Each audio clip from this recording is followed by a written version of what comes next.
Hi, welcome to day 27, Marian Entrustment.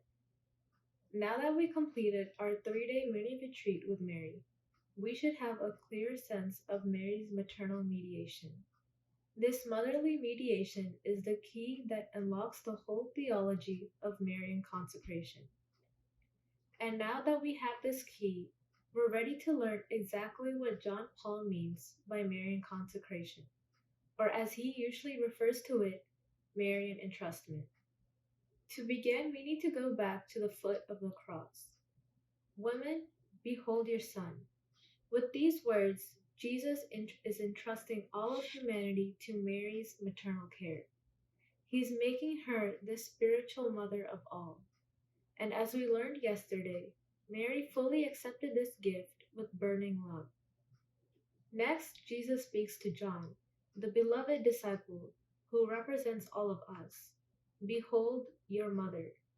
Jesus is now giving us a gift, the great gift of his mother as our spiritual mother. Do we accept this gift? Yes. At least we're trying to. Otherwise, we wouldn't be making this retreat. But how do we accept it? That is the crucial question. According to Pope John Paul, the following gospel text tells us how we are to accept Mary as our spiritual mother. And from that hour, the disciple took her to his own home. John 19:27. The Pope describes this action with one word, entrusting.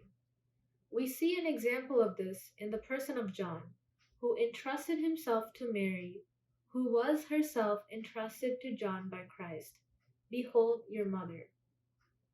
John's entrusting of himself to Mary is his response to Christ's command from the cross. But it's not only that, it's also a response to Mary's burning love for us. Entrusting is a response to a person's love, and in particular, the love of a mother. John Paul goes on to describe the nature of this entrusting of oneself to Mary.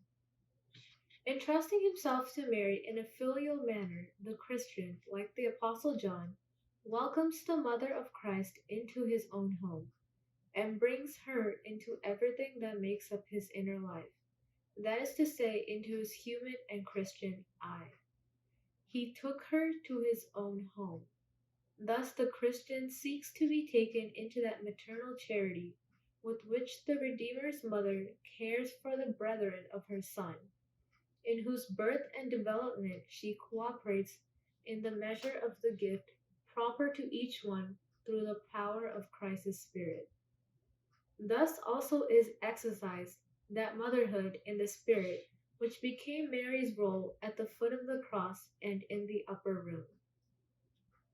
This entrusting of oneself to Mary, which the Pope beautifully describes as taking her into one's own home, should be understood as our following of Christ's own example.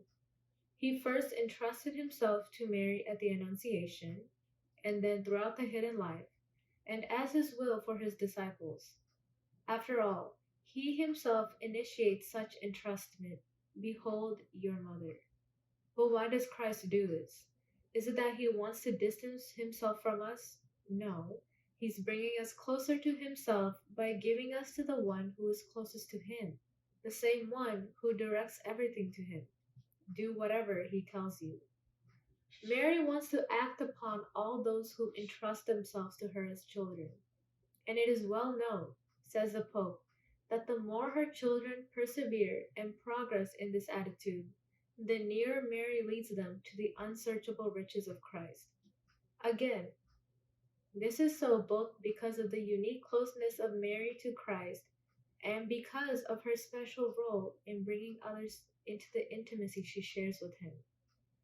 Tomorrow we'll see how this closeness of Mary to Christ, particularly in his consecration of himself for our sake, helps us to make our own consecration to Christ. This is the whole purpose behind of why we entrust ourselves to Mary. It's so she can bring us even closer to Christ through her powerful prayers and motherly love.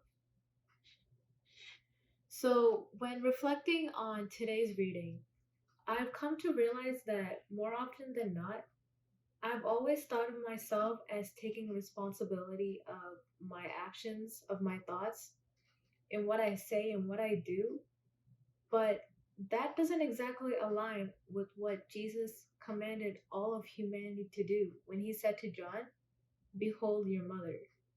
Entrusting ourselves or giving the entire responsibility of our lives to Mother Mary, especially in the way that Pope John Paul II describes, of where she is incorporated into our everyday lives and into our most inner private form of being. It's not exactly an easy thing to do. And it gets a little bit harder when you've only been relying on Mother Mary for when you desperately needed something. But today's reading talks about how to make that entire process easier by perceiving Mother Mary as our mother, as an extra filial role in addition to our parents, a woman who arguably was the closest to Jesus and has the greatest capacity for motherly love. When we're embracing Mother Mary in our life, we're not putting our fate on the back burner, but we're rather being supported and loved by Mother Mary to grow closer to God. Today's prayer is, "Come, Holy Spirit, living in Mary, prepare me to entrust myself completely to Mary so she can bring me closer to Christ."